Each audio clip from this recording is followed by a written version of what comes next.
اہم خبر کہ پاکستان میں امریکی سفارت خانے نے اسلام آباد میں تمام ویزا اپوائنٹمنٹس منسوخ کر دی ہیں۔ تمام ویزا اپوائنٹمنٹس آج سے 13 مارچ تک کے لیے منسوخ کی گئی ہیں۔ سمیرہ خان نے ہمیں جوائن کی ہے۔ سمیرہ، اس حوالے سے بتائیے کہ ری شیڈیول کے حوالے سے آپ کے پاس کیا اپڈیٹس ہیں؟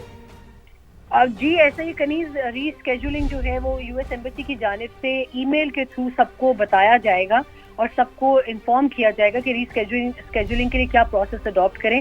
9 مارچ سے 13 مارچ تک یہ ایکسٹینشن ہوئی ہے، آگے بھی مجھے ایسا لگتا ہے کہ شاید یہ ڈیٹ ایکسٹینڈ کرے ڈیو ٹو انسرٹن سچویشن، اور یہ تمام امیگرنٹ اور نان امیگرنٹ ویزا کیٹیگریز کی اپوائنٹمنٹس تھی جو کہ کینسل کی گئی ہیں۔ کراچی، لاہور میں امریکی قونصل خانوں کی تمام قونصلر خدمات بھی تاحال معطل رہیں گی، مگر ان امریکی شہریوں کو جن کو ان کی ضرورت ہو اس کے لیے امریکی سفارت خانہ معمول اور ہنگامی خدمات دیتا رہے گا۔ بہت شکریہ سمیرہ آپ کا۔ سعودی عرب کے شہر خرج میں رہائشی علاقے پر ڈرون حملہ ہوا، 2 افراد جاں بحق ہوئے، سعودی سول ڈیفنس کی جانب سے تصدیق کر دی گئی۔ مرنے والوں کا تعلق بنگلہ دیش اور بھارت سے تھا۔ سعودی سول ڈیفنس کا بتانا ہے کہ ڈرون حملے میں 12 افراد زخمی ہوئے جو تمام بنگلہ دیشی شہری ہیں۔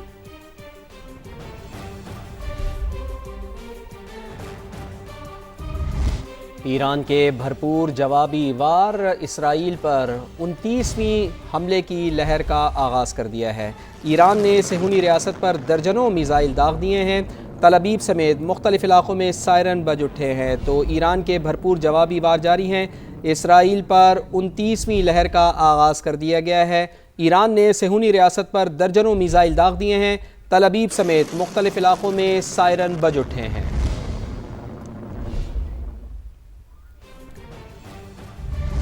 امریکہ اور اسرائیل کا جنگی پاگل پن انتہا پر پہنچ گیا۔ ایران میں سویلین کے بعد آئل تنصیبات کو نشانہ بنا ڈالا۔ تہران اور کرج میں دھماکوں کی گونج، آئل ریفائنری آگ کی لپیٹ میں آ گئی۔ آسمان پر کالے دھوئیں کے بادل چھا گئے۔ کوہاگ، شاہران اور کران میں بھی آئل ڈپوز تباہ، 6 افراد شہید ہوئے۔ امریکہ اور اسرائیل نے اصفہان، نجف آباد، اران اور دیگر شہروں پر بھی وحشیانہ بمباری کی۔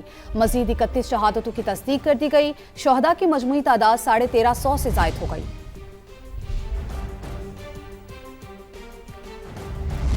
فرانسیسی صدر ایمانوئل میکرون کا ایرانی صدر سے ٹیلی فونک رابطہ ہوا ہے۔ میکرون کا ایران سے خطے کے ممالک پر حملے فوری روکنے کا مطالبہ، آبنائے ہرمز میں جہاز رانی کی آزادی یقینی بنانے پر زور، ایران کے جوہری اور بیلسٹک میزائل پروگرام پر اظہار تشویش، کشیدگی کے خاتمے کے لیے سفارتی حل پہلے سے زیادہ ضروری ہے۔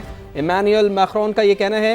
فرانس اور ایران کے صدور کا رابطے میں رہنے پر اتفاق بھی ہوا ہے، تو فرانسیسی صدر ایمانوئل میکرون کا ایرانی صدر سے ہوا ہے ٹیلی فونک رابطہ۔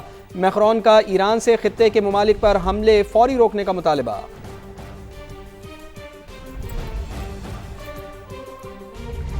ایران کا نیا سپریم لیڈر کون ہوگا؟ دنیا بھر کی نظریں تہران پر لگی ہیں۔ آیت اللہ سید علی خامنہئی کے جانشین پر اتفاق کر لیا گیا۔ باضابطہ اعلان مجلس خبرگان رہبری کی جانب سے کیا جائے گا۔ معروف عالم دین آیت اللہ احمد علم اللہ خدا نے تصدیق کر دی ہے۔ مجلس خبرگان کے رکن میر باقری کے مطابق اراکین کی اکثریت نے نئے رہبر اعلیٰ کے حق میں ووٹ دیا۔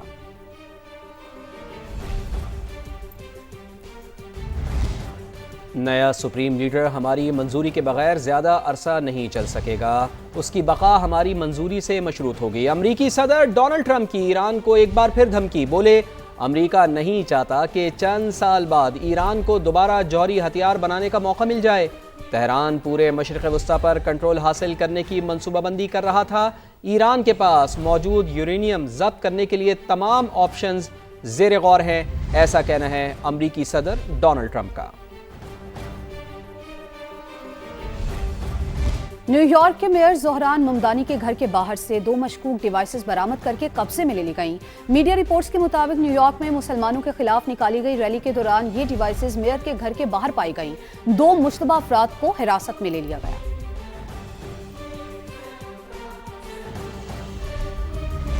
مشرق وسطیٰ میں کشیدگی ملکی معیشت مستحکم رکھنے کا بڑا چیلنج، حکومت نے کمر کسی ہے۔ کفایت شعاری اور بچت کے حوالے سے حتمی لائحہ عمل کا اعلان آج کیا جائے گا۔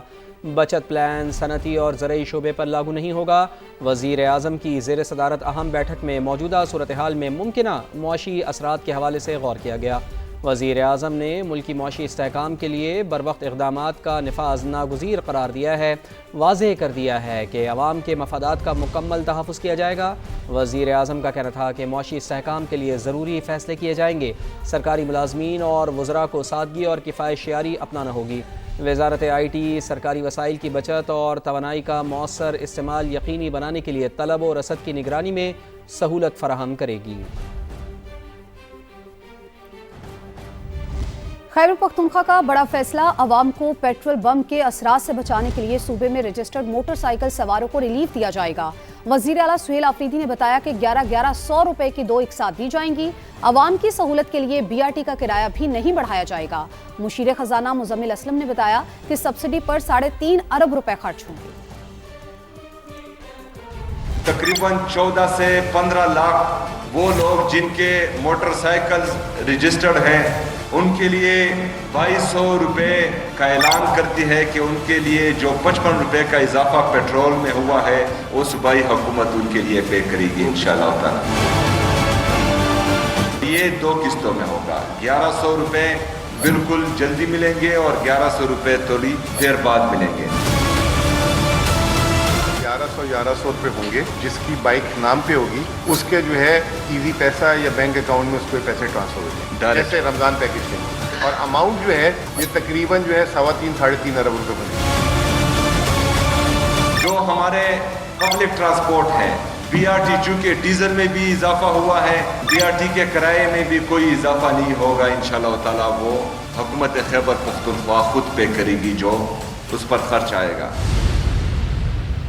وزیر اطلاعات خیبر پختونخوا شفیع جان نے بتایا ہے کہ موٹر سائیکل سواروں کو پیسے شناختی کارڈز پر دیے جائیں گے، وہ کسی بھی ڈیجیٹل والیٹ سے پیسے حاصل کر سکیں گے۔ وہ سما کے پروگرام 2 ٹوک میں گفتگو کر رہے تھے۔ خیبر پختونخوا کے عوام کو ریلیف دینے کے لیے 2200 روپے کا اعلان کیا، 1100 روپے اور 1100 روپے کے 2 اقساط موٹر سائیکل سوار جو ہیں جو رجسٹرڈ ہیں خیبر پختونخوا میں ان کے اکاؤنٹ میں جائیں گے، اور جو 55 روپے کا جو پیٹرول پمپ اضافی گرایا گیا ہے وہ جو بوجھ ہے وہ صوبائی حکومت برداشت کرے گی۔ شناختی کارڈ کا جو نمبر ہوگا یہ پیسے اس پہ جائیں گے، اور وہ شناختی کارڈ لے کے کسی ایزی پیسہ شاپ پہ جائے گا اور وہاں سے 1100 روپے ایک مہینے اور 1100 روپے دوسرے مہینے ریسیو کرے گا۔ پیٹرول پرائسز مزید ہائی ہوتی ہیں تو اس کو آگے ہم ایکسٹینڈ کریں گے۔ ایک ہم BRT کے جو کرائے ہیں وہ اضافہ نہیں کر رہے، اس کے ساتھ ساتھ ہم نے 52 نیو LC کھل گئی ہیں، نیو بسز کے 140 نئی بسز آنی ہیں، اس میں 10 بسز جو ہے وہ پنک بسز ہوگی، جو ہماری بہنیں اس میں سفر کریں گی، اس کا جو کرایہ ہوگا وہ عام BRT کے بس سے کم ہوگا۔ تربت میں جدید پبلک ٹرانسپورٹ کی جانب اہم پیش رفت، وزیر اعلیٰ سرفراز بگٹی نے جدید بس سروس کا افتتاح کر دیا۔ ابتدائی مرحلے میں 4 بسیں چلائی جائیں گی۔ 19 کلومیٹر کے روٹ پر روزانہ 4500 مسافروں کو سفری سہولت فراہم کی جائے گی۔ بسوں میں خواتین، بچوں اور بزرگوں کے لیے نشستیں مختص ہیں۔ صوبائی حکومت کا سروس 2 سال تک مفت کرنے کی تجویز پر غور جاری۔ وزیر اعلیٰ کہتے ہیں خواتین کے لیے پنک بس سروس بھی جلد شروع کریں گے۔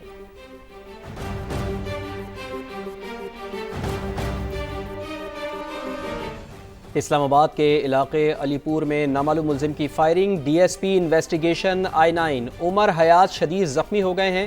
زخمی DSP کو پیمز اسپتال منتقل کر دیا گیا ہے۔ تو اسلام آباد سے خبر آ رہی ہے جس کا علاقہ ہے علی پور، یہاں نامعلوم ملزم کی فائرنگ، DSP انویسٹیگیشن کو نشانہ بنایا گیا ہے۔ DSP انویسٹیگیشن I9 عمر حیات شدید زخمی ہو گئے ہیں۔ زخمی DSP کو پیمز اسپتال منتقل کر دیا گیا ہے۔ ان کی حالت کیسی ہے اس بارے میں آپ کو آگاہ کریں گے۔ ابھی آپ کو یہ بتائیں کہ یہ واقعہ رپورٹ ہو رہا ہے اسلام آباد سے، جہاں علی پور میں فائرنگ کا واقعہ پیش آیا ہے۔ DSP انویسٹیگیشن زخمی ہو گئے ہیں۔ ملزم نے گھر کی گھنٹی بجائی، دروازہ کھلتے ہی DSP پر فائر کر دیے۔ زخمی DSP عمر حیات کو پیمز اسپتال منتقل کر دیا گیا ہے اور اس واقعے کی تحقیقات بھی جاری ہیں۔ تو افسوسناک واقعہ اسلام آباد میں پیش آیا ہے جہاں علی پور میں نامعلوم ملزم نے فائرنگ کی ہے۔ اسی پر بات کرتے ہیں، ہمارے ساتھ موجود ہیں سما کے نمائندے قمر المنور۔ قمر بتائیے عمر حیات کی حالت کیسی ہے ابھی؟ ہاں جی، ابھی تک ان کی حالت تشویشناک ہے اور اسپتال کا جو انٹینسو کیئر یونٹ ہے وہاں پر